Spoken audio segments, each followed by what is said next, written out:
Hello and welcome to my channel, Elly Rose Lifestyle. My name is Pauline. So on my channel, I talk about health, lifestyle issues, food and nutrition, and all that kind of takes my fancy. So today I'm going to be talking about health solutions, choosing healthy foods, considering different factors, and I have 5 points I would like to discuss. So the first point would be is the food that you are considering eating or adding into your diet, is it locally available to you? So can you find it in whatever country, city, wherever you are? Is it locally available? Do you have to source it from a very far place? Is it something that's going to take a long time to get to you, and all that? What condition will it get to you in, and all those kind of issues that kind of happen with getting food from different places?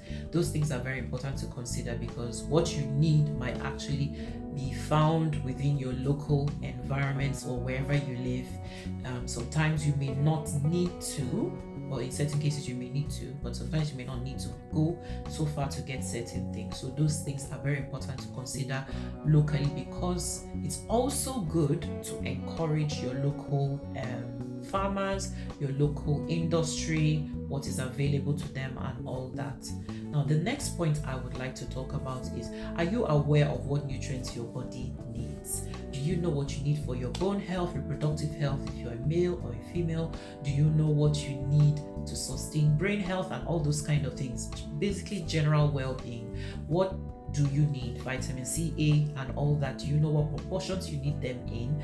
It's great to be informed about your health and to know exactly what your body needs at a given time, and for your age, because it varies according to age, it varies according to your height, your weight, and all those kind of things. Those things are very vital and important, so to optimize health in your body. So it's a good idea to consider what your doctor says, what your nutritionist or dietitian says. It's very important to do your research and find out, what exactly do I need to nourish my body.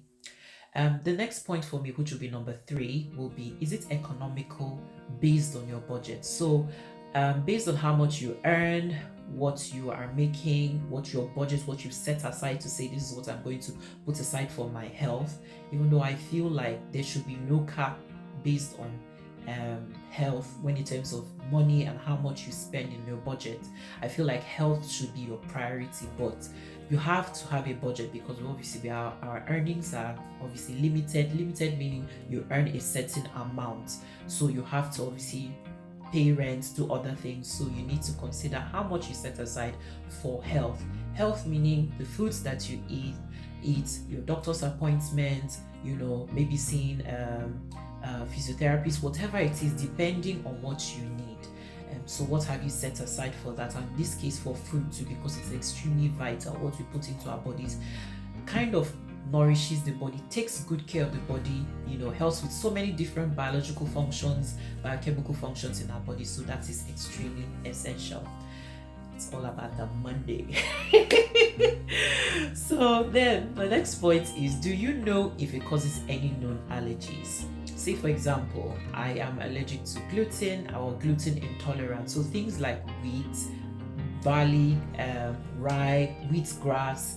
There's a lot of craze around eating wheatgrass at the moment, because it's supposed to be very good for you, it has lots of nutrients, but I can't really digest that at the moment. So there are other options I need to consider and say, okay, those nutrients that I can find here, can I find them somewhere else? The other option could be to think about, why are you allergic to certain things? You could find out by doing various tests and seeing your doctors are talking about it, to find out why you're allergic to certain things, so that maybe those issues can be sorted out or fixed. Some of them, well, they might not be necessary issues to fix, you just need to avoid those foods. But for me, I found out that avoiding gluten really helps me a lot, because I end up having lots of bloating issues, tiredness, and all that. So that doesn't help me, so I just stay away from those foods. And so it's important to know whether those things that you may want to add into your diet, that in quotes kind of seem like they're healthy ideas, like for example whole wheat, that is used to make pasta, different types of pizzas and all this whole grain bread and all that, you could be allergic to wheat itself, which has that protein called gluten, and that might not be the best options for you to eat.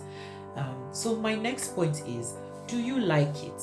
Is it something you're going to enjoy eating?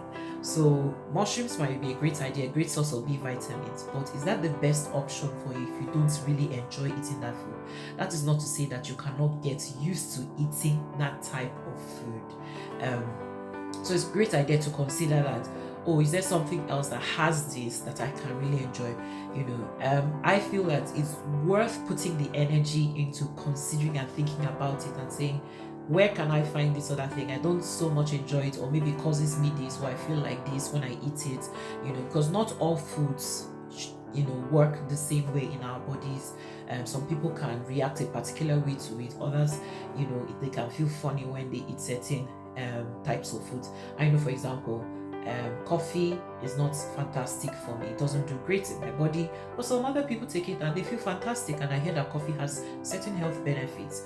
So you have to consider all those things and think about them. So guys, thank you so much for watching, and if you stuck with me up to this point, I appreciate you. Please like, share and subscribe. Thank you so much, and till my next video, stay healthy, enjoy eating amazing foods, and I'll see you then. Bye. Ciao.